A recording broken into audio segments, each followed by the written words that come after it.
Saudação a todos, aqui é André Michelin, sejam muito bem-vindos ao nosso espaço de celebração em Candelária. A gente está participando de um projeto de uma plantação de igreja aqui nesse bairro e dentre as várias atividades que a gente tem, a gente também assiste a um grupo de crianças. Então eu gostaria de te convidar, se você entende que o nosso trabalho é sério, você acredita naquilo que o Senhor nos deu para fazer nesse tempo e gostaria de dar um suporte, você pode também cooperar para a manutenção desse projeto, por exemplo, adquirindo uma das nossas canecas. Você tem a opção em cerâmica ou, se preferir, em alumínio. Como é que você faz para adquirir? Você pode nos enviar uma mensagem pelo direct. Nós te informamos todo o procedimento. É isso. God bless. Meus irmãos, muito bom dia. Hoje são 11 de junho de 2023. Para mim é um dia com muito sentido, muito significado. Hoje é o dia que eu celebro meu 25º ano de caminhada consciente e intencional com o Senhor. 25 anos. Muito embora ele tenha, hoje olhando em retrospecto, eu percebo que ele começou a me atrair muito cedo, com 12 anos, mas foi exatamente numa quinta-feira, dia 11 de junho de 1998, que a luz brilhou com mais intensidade sobre mim. Ele intensificou a mão dele também sobre a minha vida, de modo que eu não tive outra opção plausível senão me render e me entregar absolutamente ao seu amor. E também, olha que coisa interessante, 7 anos depois, exatamente na mesma data, a gente iniciou o Ruajá. Então eu esperei 7 anos, projetei tudo na minha mente, exatamente no dia que eu completei 7 anos de caminhada consciente e intencional com o Senhor, o Ruajá começou, a gente missionou junto por 10 anos e exatamente hoje, sim, a gente celebraria, se estivéssemos juntos, missionando musicalmente falando, nós celebraríamos hoje o nosso 18º ano. Mas como o Ruajá nunca foi uma banda, entendeu? A gente tocava, mas aquela manifestação em público era tão somente algo que um grupo de pessoas estava vendo, mas que já acontecia nos bastidores. Então ali apareciam 5 pessoas, mas para dar suporte para que aquilo acontecesse, tinha muita gente comprometida. Então é interessante, porque uma das coisas que a gente sempre disse é que o Ruajá era sempre ativo. Então, exatamente agora, por exemplo, cada um de nós está espalhado em algum lugar e exercitando a vocação, entendeu? Independente de eu estar com instrumento ou não, eu sou do Ruajá, eu sou Ruajá, entendeu? Essa que é a questão, entendeu? E não só porque eu tocava lá. Então, por isso que nós somos também, nesse caso, assim, insubstituíveis, entendeu? Não dá para simplesmente colocar outra pessoa para tocar no lugar da outra, impossível. Então, nesse sentido, estou muito satisfeito de estar aqui com vocês. Eu não podia estar num lugar melhor e não podia estar fazendo melhor coisa, entendeu? E estarmos aqui é, para mim, assim, um sinal extraordinário da bondade de Deus. Eu quero retomar com vocês nessa manhã nosso texto. Nós estamos nos debruçando sobre ele por alguns encontros. Hoje é a terceira vez. Nos primeiros 2 encontros, nós conversamos acerca do verso 1, a riqueza muito grande, eu dividi em 3 partes, e hoje eu quero chamá-los para a gente retomar, e a minha intenção é seguir do verso 2 em diante até o verso 5. Então, Gálatas capítulo 6,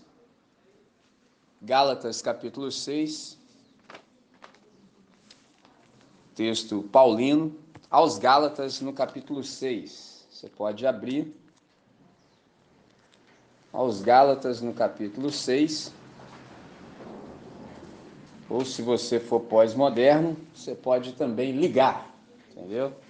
Você pode ligar a sua Bíblia para Gálatas capítulo 6.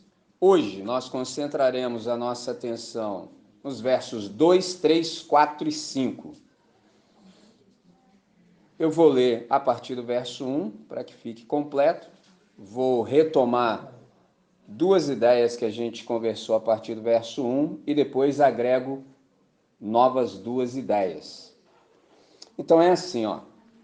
Gálatas capítulo 6, a partir do verso 1 está dito desse modo: Irmãos, se algum homem chegar a ser surpreendido em alguma falta ou ofensa, vós que sois espirituais, corrigi o tal com espírito de brandura, mansidão e humildade, olhando ou guardando a ti mesmo, para que também não sejas tentado.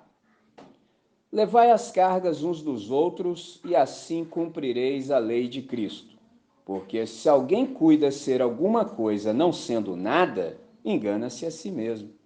Mas prove cada um a sua própria obra, e terá glória só em si mesmo, e não em outro. Porque cada qual levará a sua própria carga. Deus bendito, nós celebramos o teu nome nessa hora. Nós temos razões sobejas para fazê-lo, Deus. Muito embora estejamos situados num planeta marcado pelo sofrimento, todas as vezes que a gente se aquieta e lança os nossos olhos em Ti, a gente percebe que temos muitas bênçãos para contar, infinitamente mais do que qualquer intempérie que se abata sobre nós. Então essa é a razão pela qual nós celebramos o Teu nome, mesmo em meio às dificuldades, porque o nosso louvor, ele é sempre incircunstancial. Todas as vezes que nós observamos com atenção, a gente vê que a Tua boa mão está sempre posta sobre nós, e nada do que nos acomete chega sem que antes passe pelo crivo da aprovação do Senhor. Então tudo também é amortecido pela Tua bondade, e essa é a razão pela qual nós celebramos o Teu nome, comunitariamente falando. Nessa manhã, nós estamos reunidos em torno da Escritura, a fim de dela obtermos a Tua palavra, e para isso nós suplicamos que o Senhor continue a nos falar, porque o nosso interesse é tão somente esse.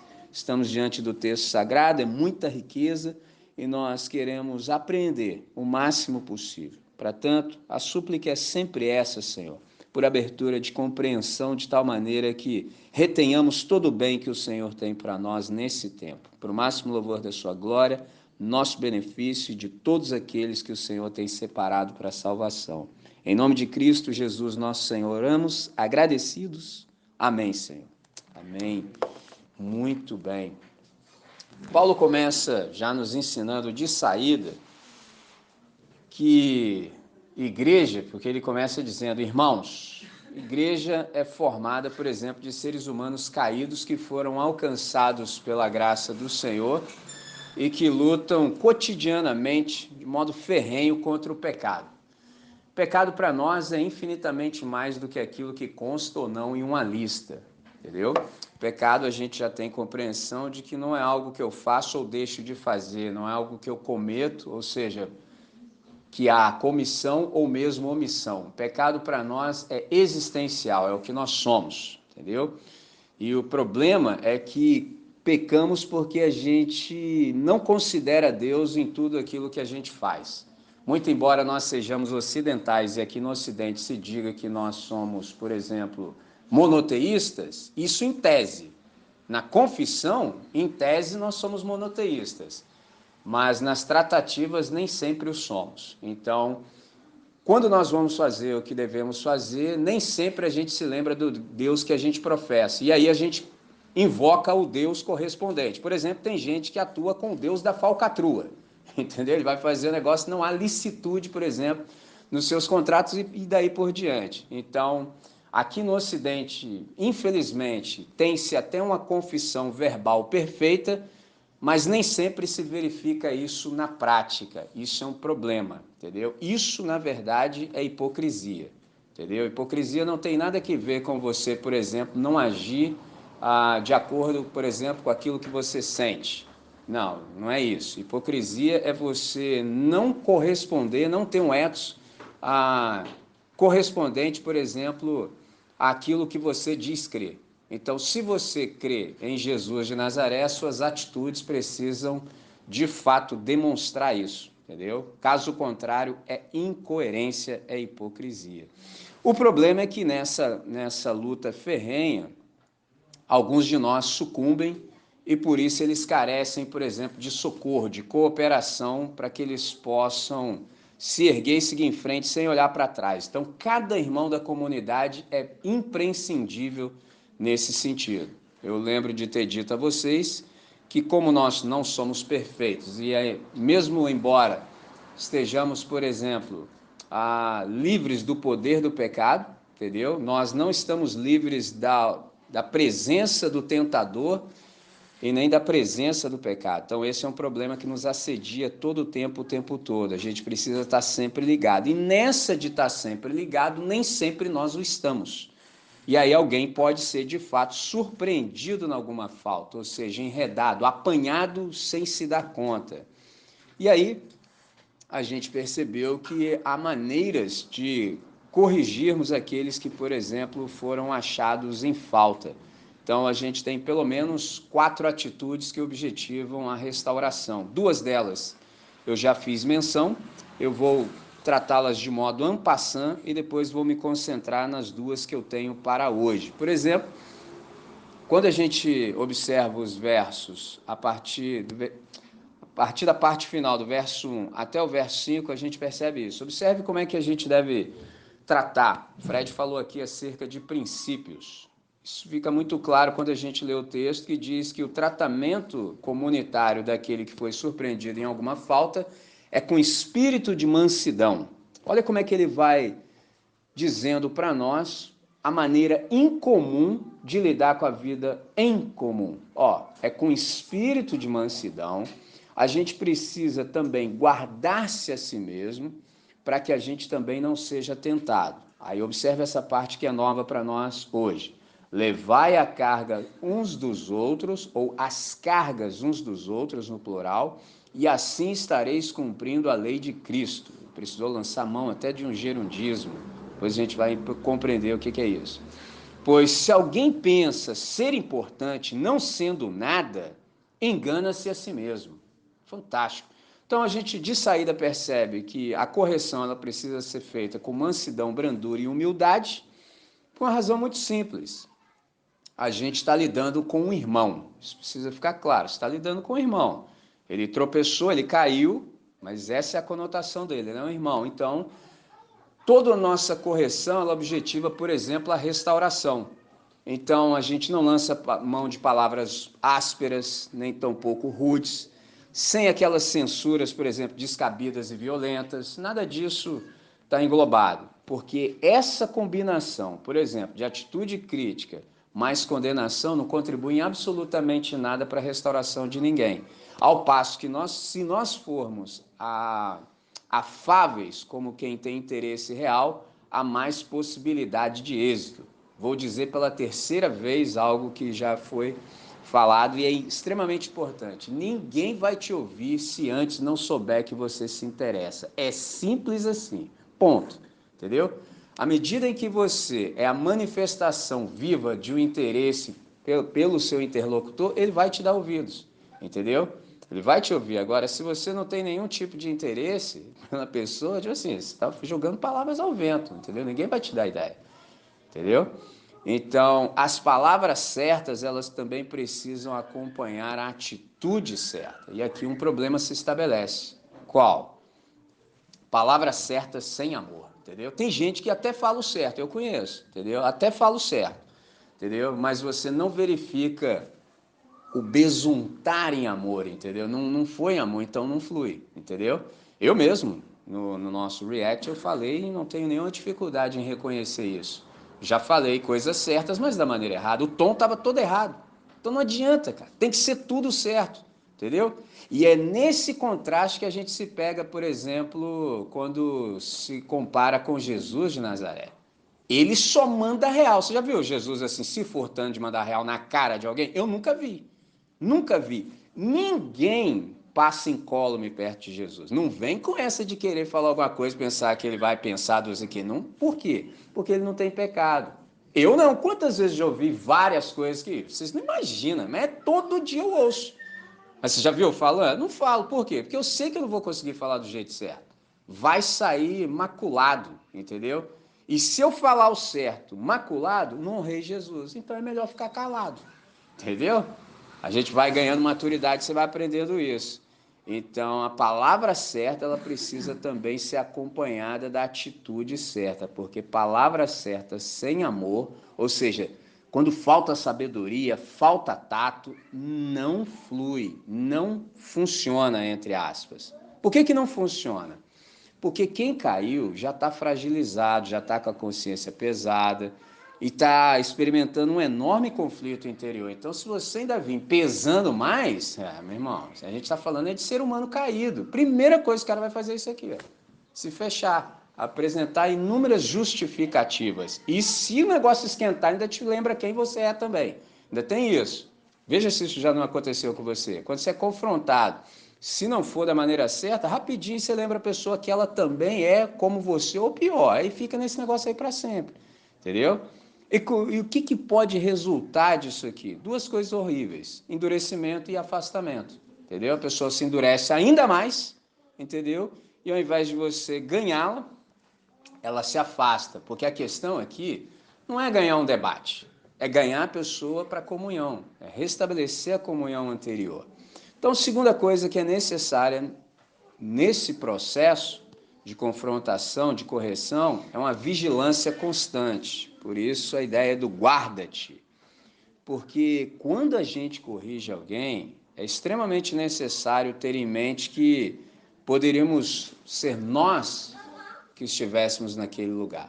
Então a melhor coisa que a gente pode falar quando a gente se depara com uma situação assim é: aí só não estou eu pela tua graça. Simples assim.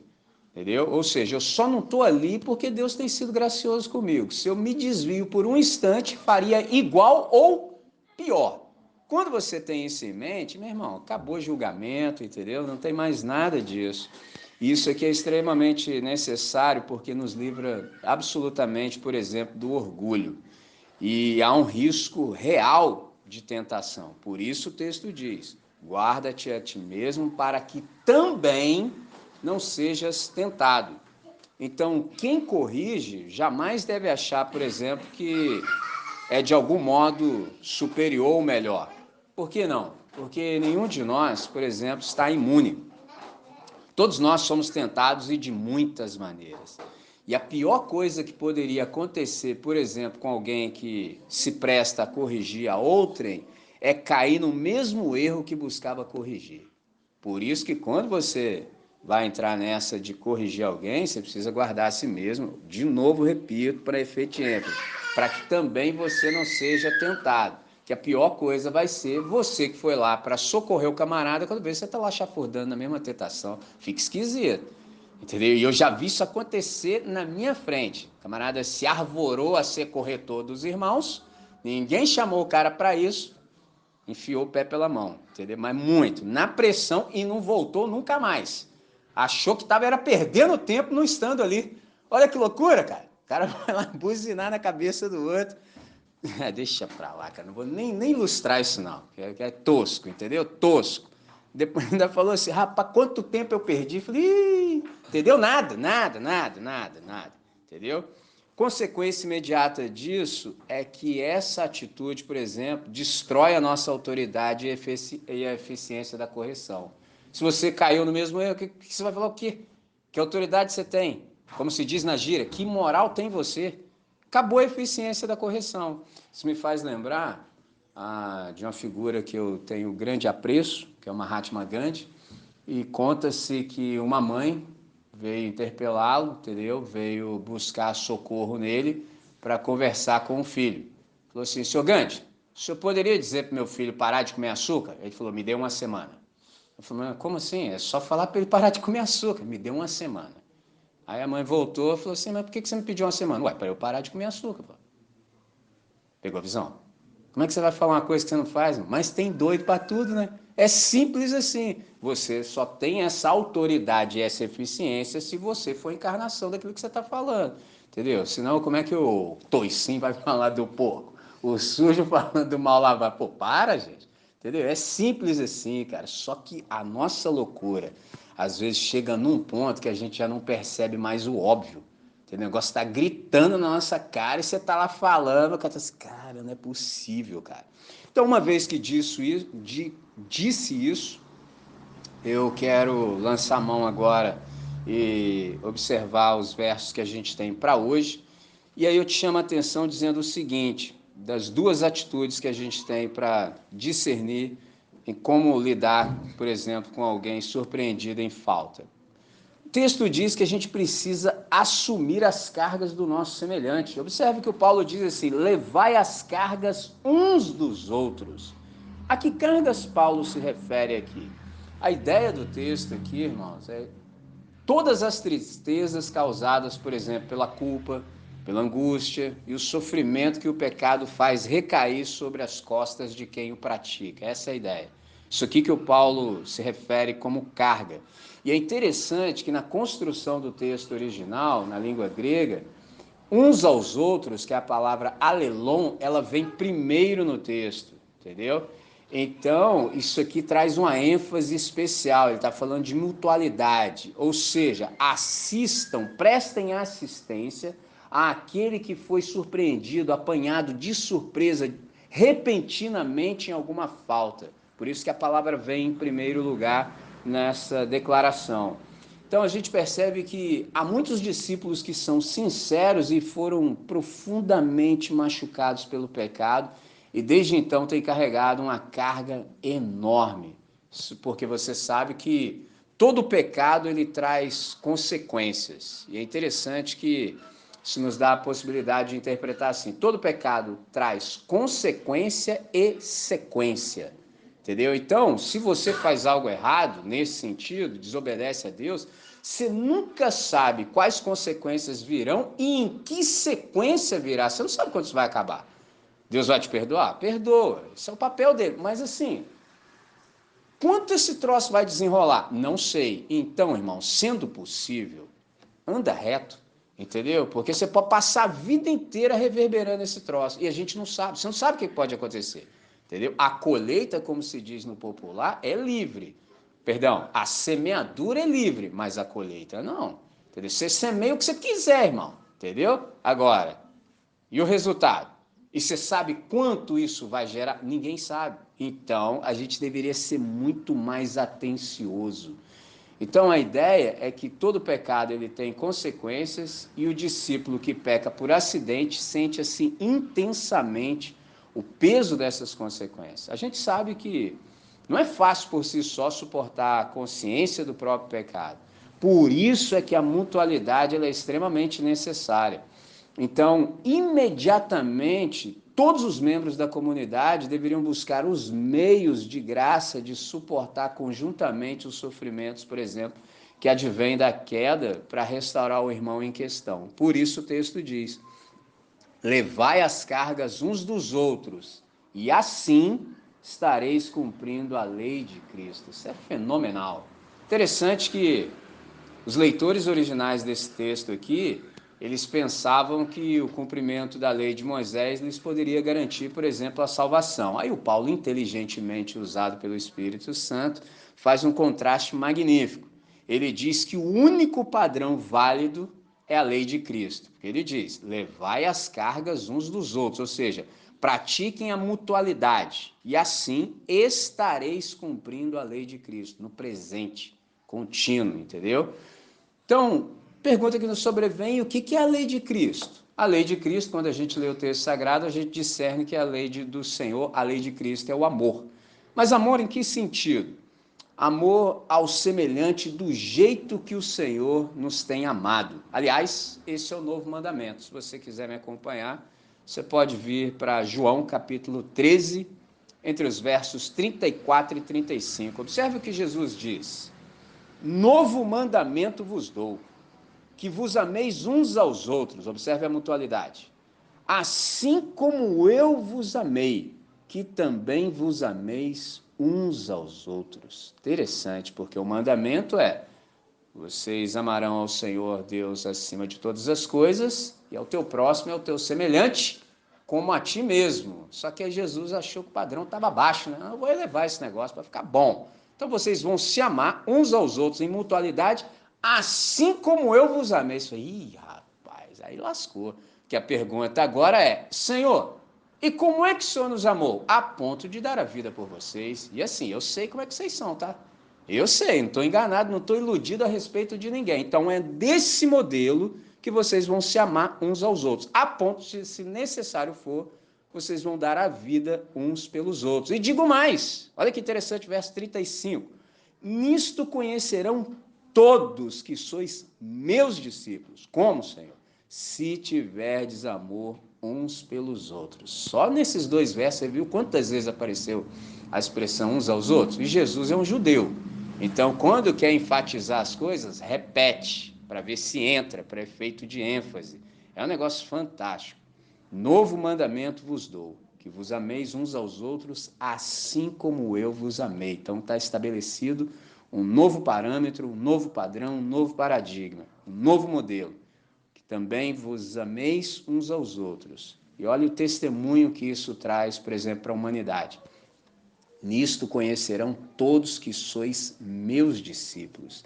É um negócio fantástico que até hoje a gente, como igreja, não conseguiu dimensionar.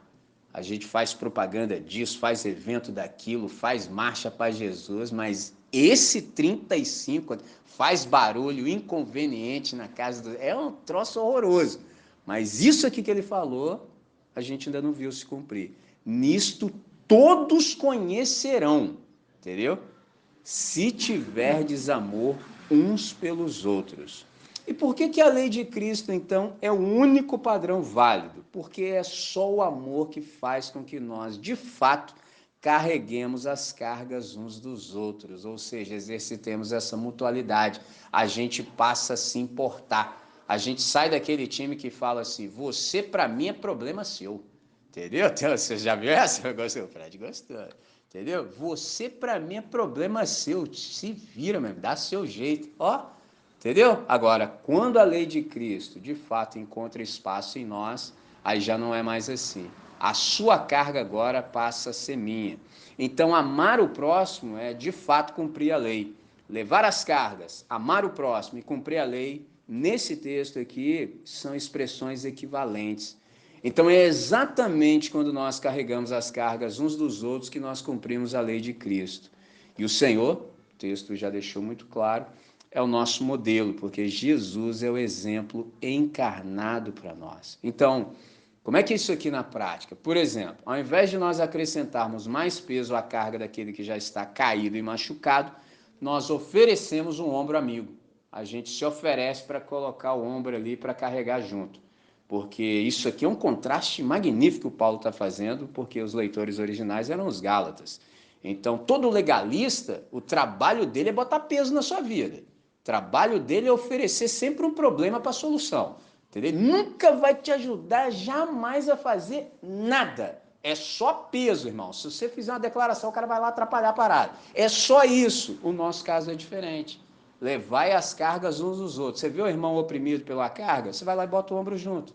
Ele falou, não, irmão, agora é nós. Literalmente, agora é nós. Era você sozinho. Mas aqui na nossa comunidade não é assim, não. Vamos lá, vamos junto. Simples assim, sensacional. E quando nós fazemos isso, de fato, nós estamos cumprindo a lei de Cristo. Por que nós fazemos assim? Ou seja, melhor, para quê? A fim de que o peso se torne suportável. Porque sozinho, na verdade, é insuportável. E aqui eu queria chamar a atenção de vocês para algo extremamente importante. Um discípulo autêntico, ele pode ser surpreendido em alguma falta e mesmo após arrependimento e confissão, ele pode experimentar, por exemplo, uma depressão profunda. Acontece, entendeu? Acontece, entendeu? Se o cara é autêntico, entendeu? Eu pensei muito se eu ia acrescentar essa palavra autêntico depois de discípulo, sabe? Mas nos dias que a gente vive, infelizmente, é necessário, sabe? É necessário até dizer que a gente é discípulo de Jesus, as coisas óbvias, porque agora tem gente que tem até discípulo, entendeu? Porque todas as vezes que eu li o texto já estava querendo dizer isso, agora é o momento apropriado. Nisto todos conhecerão que sois meus discípulos, não é discípulo de fulano, de ciclano, sou discípulo de Jesus, rapaz, entendeu? Esse é o distintivo. Agora, infelizmente, como a gente está inserido num contexto extremamente caótico, então a gente precisa, infelizmente, acrescentar essa palavra autêntico a discípulo. Então, mesmo um discípulo genuíno, verdadeiro, ele pode ser surpreendido em algum pecado. E ainda que ele se arrependa, confesse, ele pode experimentar uma depressão profunda. E aí a pergunta é, e como é que a gente procede? E agora? E aí? O que faz? É nessa hora que essa pessoa precisa de todo o apoio, ela precisa de encorajamento e, sobretudo, da certeza do perdão da Trindade, entendeu? A pessoa caiu, tropeçou, pecou, se arrependeu, confessou, foi perdoada por Deus, mas tem alguma coisa acontecendo no íntimo do ser dela que requer todo encorajamento e todo o apoio que a comunidade puder lhe oferecer. Por exemplo, por que eu estou falando isso? Porque eu sei, entendeu? E eu sei que muitas pessoas vão ver esse vídeo no futuro e vão ouvir o áudio também e vão se identificar. Porque há muita gente, por exemplo, que demora muito em se perdoar, entendeu? São honestos, não são hipócritas, entendeu? Não são mascarados, nada disso. Erraram, se arrependeram, confessaram, sabem que são perdoadas por Deus, mas têm dificuldade em se perdoar. É o tipo de pessoa que se arrepende, pede perdão ao Senhor, crê que Ele a perdoou, mas a consciência do seu pecado é tão intensa que ela não consegue perdoar-se a si mesmo com rapidez, entendeu? Leva tempo. E gente assim precisa de pelo menos duas coisas imprescindíveis. Primeiro, precisa do acolhimento da comunidade para que ela se veja pertencente, e ela precisa também do perdão da comunidade. Na horizontal, ou melhor, na vertical já está tudo resolvido. Deus já a acolheu de volta, Deus já perdoou, mas na horizontal ela precisa desse acolhimento da comunidade e do perdão também da comunidade. Então a gente percebe nisso tudo que a confrontação, ela não é meramente verbal, há também cooperação. Não é só um amor de boca para fora, porque amor de boca para fora é tão somente hipocrisia. Amor na mente de Jesus é desse jeito que o Paulo está ensinando. Então a gente percebe que há empatia. Interessante que essa palavra, para nós, ela vem do grego também, é empatos, daí patologia. Então você sente, entendeu? Nas entranhas, entendeu? Então quem, por exemplo, teve dor visceral, eu tive por uma semana exata, o negócio é tenso, irmãos, entendeu? É tenso, é isso que é empatia. Em que sentido? A dor do irmão dói em nós, entendeu? A dor do irmão dói em nós. Então as cargas dos irmãos também pesam sobre nós. Então as cargas elas devem ser carregadas de modo comunitário, de modo coletivo, de tal maneira que cada discípulo dispõe o ombro e o coloque embaixo da carga daquele que está gemendo, daquele que está lamuriando. Então você percebe que se nós procedermos dessa maneira, a correção ela se torna exatamente eficaz, porque aí a verdade é dita em amor e acompanhada do alívio do peso que esmaga. Aí fica perfeito. Você falou que era necessário, do jeito certo, na hora certa, na intensidade certa, mas também se ofereceu. Poxa, mano, aí o negócio flui. O Espírito Santo fala, mas era tudo que eu precisava para fazer o que eu devo, entendeu? Ele encontrou o espaço de ministração de graça. Então, o modo mais eficaz que a comunidade dos discípulos, que se chama igreja, tem de se manifestar como uma comunidade terapêutica, ou seja, no sentido de ser uma comunidade que restaura, é pela cooperação prática aos feridos. E isso é exatamente o que quer dizer levar as cargas uns dos outros. Bom, até aqui a gente já discerniu e agora chega na parte do custo. E quanto é que custa levar as cargas uns dos outros? Custa você ter, por exemplo, uma visão acertada sobre si mesmo. Porque o texto diz, porque se alguém pensa ser alguma coisa, ou seja, ser importante, não sendo nada, engana-se a si mesmo. Eu assim fico impressionado como é que os caras conseguem dizer tanta coisa num curto espaço, entendeu? Com pouquíssimas palavras, porque se alguém pensa ser alguma coisa, vírgula, não sendo nada, engana-se a si mesmo. Cara, só na primeira parte ele já destruiu, porque se alguém pensa, aí você fala assim, e se você estiver pensando errado, irmão? Já pensou se você estiver pensando errado acerca de si mesmo? Aí você fala assim, é mesmo, né? Porque o mesmo Paulo em Romanos capítulo 12, verso 3, ele diz que a gente não deve pensar acerca de nós nem menos e nem mais, ou seja, para além. Você tem que pensar o que é o correto, o que já é muito difícil. Porque se alguém pensa acerca de si mesmo, não sendo nada, se alguém se julga ser alguma coisa não sendo nada, o que ele está dizendo para nós? O óbvio, você não é nada. O que você está pensando isso tudo de você? É o que eu estou dizendo já há alguns dias. Por exemplo, pelo menos uma vez um camarada tentou me colocar no meu lugar, só que ele esqueceu que o meu lugar era o mesmo do dele. O cara virou na minha lata, irmão, na minha cara, entendeu? Quem é você para falar assim comigo? Aí o texto bíblico estava dentro de mim, né? Eu falei de outro jeito, falei assim, ué, o quê? O mesmo que você. Pô! Só que aí eu fui rápido, aí para não deixar o cara mais desconcertado, do jeito que já estava, eu falei assim, pó que fique em pé pela fé em Jesus de Nazaré. Aí o rapaz, tem coisas assim que acontecem na nossa vida, irmão. Quando você vê que o negócio foi para uma outra dimensão, rapaz, o negócio entrou potente no irmão, rapaz. O cara deu uma balançada que eu falei, e nem eu sabia o que aconteceu. Eu falei, ih, rapaz. Aí o cara começou a ratear, entendeu? Aí eu soltei essa, que fica em pé pela fé. Você é diferente disso? Aí ele entendeu. Eu falei, rapaz, aprendi isso com Abraão. Abraão falou isso para Deus. Deus, assim, me perdoe e falar com o senhor. Eu que sou pós, sim. Tipo assim, eu não sou nada, ainda estou ousando falar contigo. Onde é que eu estou com a cabeça? Tem gente hoje, trocentos mil anos depois de Abraão, que diz ser discípulo de Jesus, que ainda não entendeu o óbvio. Quem é você para falar assim comigo? Eu falei, o mesmo que você, rapaz. Quem somos nós? Nada. Ou seja, não tem como a gente se jactar, por exemplo, nos nossos próprios méritos, nenhum de nós. Qualquer um de nós, por mais firmado que esteja ou pense estar, ainda é vaidade. A gente só se fia, só se firma nos méritos de Cristo Jesus, porque tudo que a gente é, tudo que a gente tem, é empréstimo.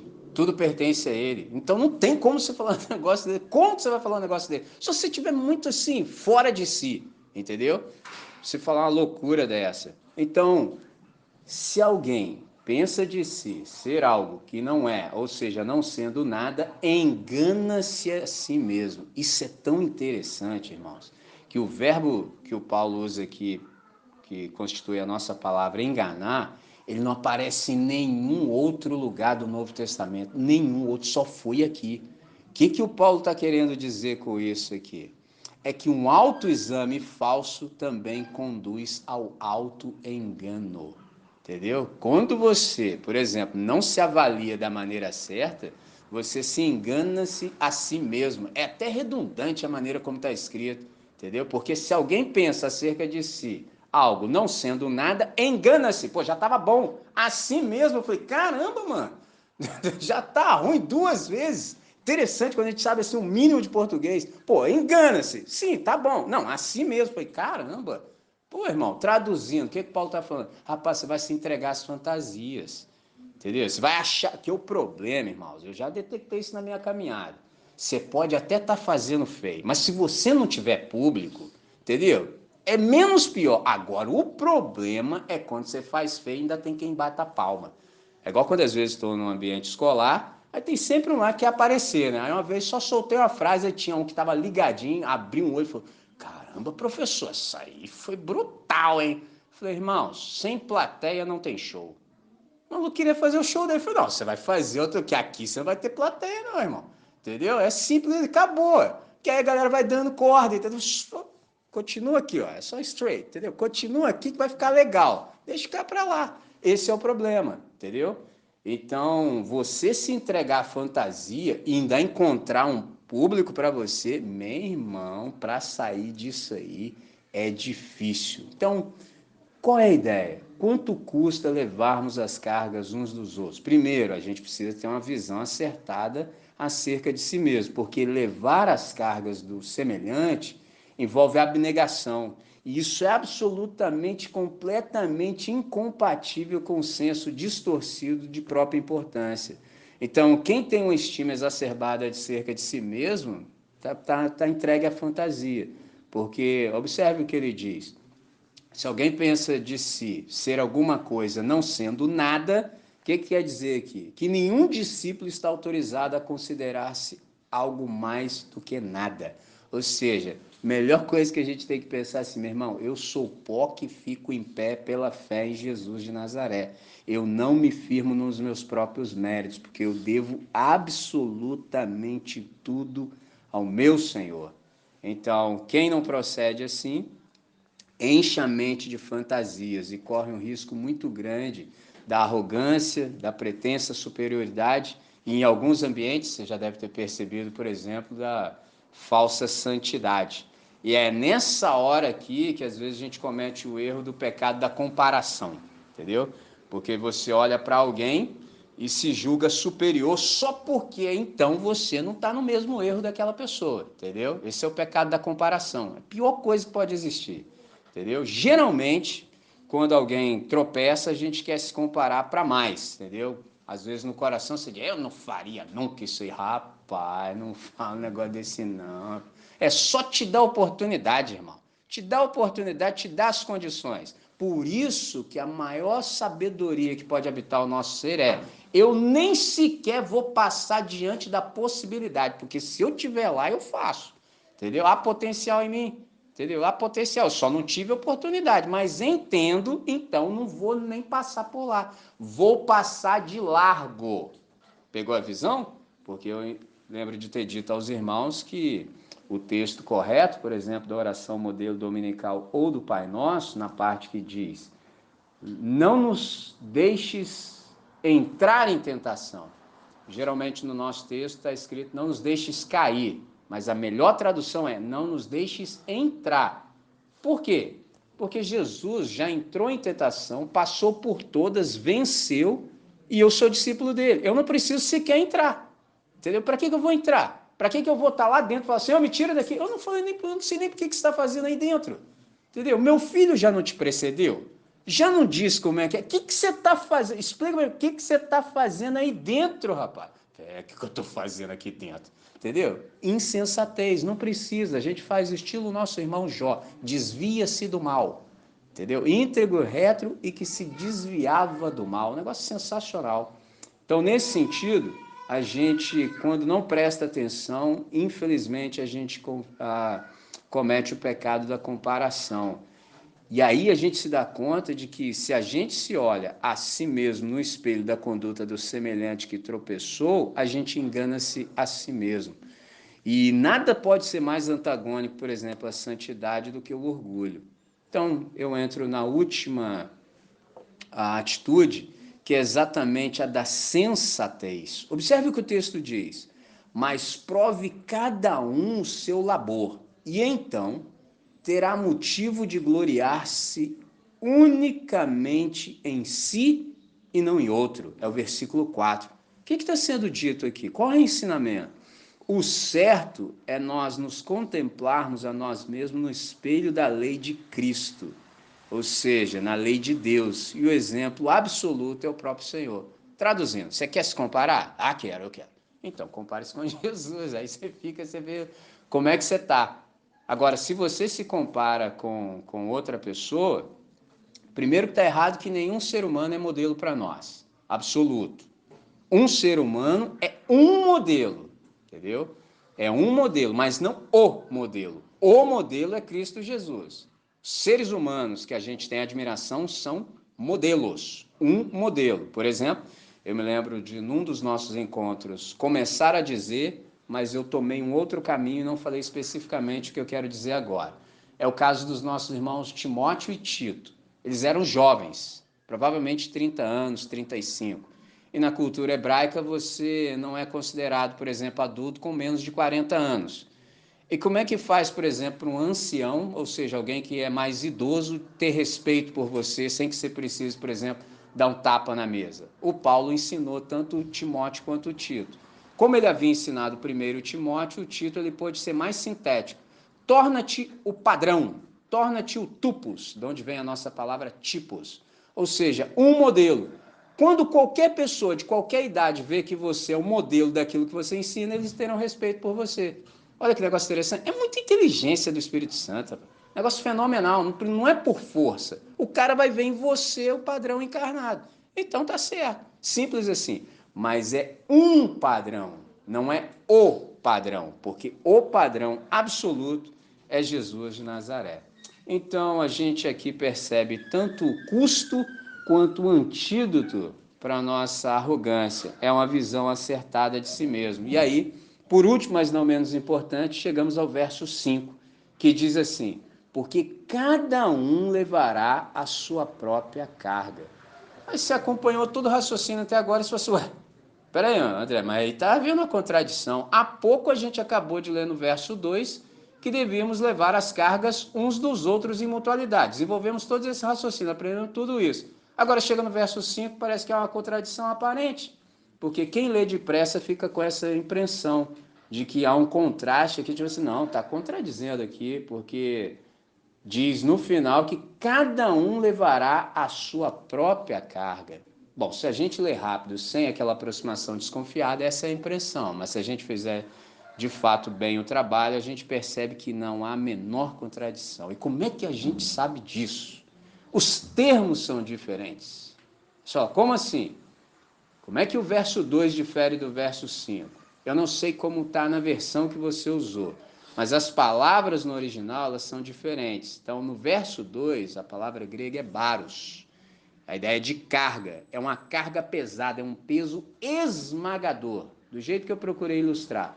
Já no verso 5 é fortion, a ideia de um pacote, ou mesmo uma mochila que um soldado usa, entendeu? Ou carrega.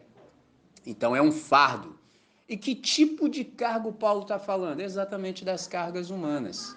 Então, há cargas que a gente pode dividir com o semelhante, mas há uma carga que não há possibilidade de ser dividida, um fardo. Então, num verso é fardo e no outro é carga. No verso 2 é carga e no verso 5 é um fardo. Então, a gente tem um modelo que é Cristo. Então, assim como Cristo levou as cargas das outras pessoas, assim também nós que somos discípulos devemos fazer o mesmo, ou seja, nós o imitamos. Essa é a lei dos relacionamentos verdadeiros. Mas aí no verso 5 ele está falando de uma responsabilidade que é pessoal e por isso intransferível. Eu tenho participado de um projeto do Colégio Batista que se chama Escola de Paz. Nós já tivemos 15 edições e eu não tenho dito outra coisa senão acerca da responsabilidade pessoal intransferível que a gente tem, entendeu? Por exemplo, no que diz respeito a cuidar dos nossos filhos. Então, qual é a ideia aqui? Que na comunhão que Cristo proporciona àqueles que se arrependem e se renderam a Ele, as cargas elas são compartilhadas de modo mútuo, ou seja, uns com os outros, e isso em amor, mas há uma carga que é absolutamente peculiar. Então, a carga do irmão, ela veio a ser nossa. Contudo, esse mútuo carregar aqui não anula nem exime, por exemplo, da nossa responsabilidade pessoal. O que isso quer dizer? Que muito embora a gente coopere mutuamente carregando os grandes pesos da vida, há responsabilidades que são indelegáveis. Por exemplo, educação de filhos, como eu disse há pouco. Eu tenho, por exemplo, parcerias como pai, entendeu? Tem muita gente que coopera comigo para aprender como criar melhor os meus filhos. Mas, por exemplo, ninguém jamais pode assumir as responsabilidades que me dizem respeito como pai. Ninguém vai ser pai no meu lugar. Jamais, entendeu? Não tem como. Simples assim. Então, como é que tudo isso se aplica à nossa vida? A ideia que está contida aqui nesse texto é que a gente coopera carregando as cargas que são demasiadamente pesadas para alguém carregar sozinho. Exatamente isso que a gente faz. Mas há um fardo que não há como ser compartilhado. Que fardo é esse? É o fardo da nossa responsabilidade. Por exemplo, cada soldado deve levar a sua própria mochila. É assim que funciona. No exército de Cristo não é diferente. Então, diante do Senhor, no dia do juízo, ou seja, naquele grandioso dia, cada um de nós vai dar conta, por exemplo, da sua própria vida. Nesse dia, ninguém vai poder levar o meu fardo. E é interessante pensar nesses dois dias, há esse dia e há aquele dia. Naquele dia, eu serei exatamente julgado pela maneira como eu vivi esse dia. Então, hoje, absolutamente, que é tudo que eu tenho, eu e você temos possibilidade de tomarmos as decisões certas, as atitudes corretas, vivermos da maneira certa, de modo que naquele dia a gente esteja diante do Senhor tranquilo e bem resolvido, levando, por exemplo, o nosso próprio fardo. Então, a ideia aqui é que naquele dia não poderei, por exemplo, carregar o seu fardo e nem tampouco você pode carregar o meu, porque exatamente naquele dia cada um levará o seu próprio fardo diante do Senhor. Então, que Deus possa ser servido em nos abençoar com essa compreensão, de modo que tudo possa fluir da melhor maneira possível, o nome dele ser honrado e a nossa comunidade que leva o seu nome a viver da maneira que deve. Vamos orar?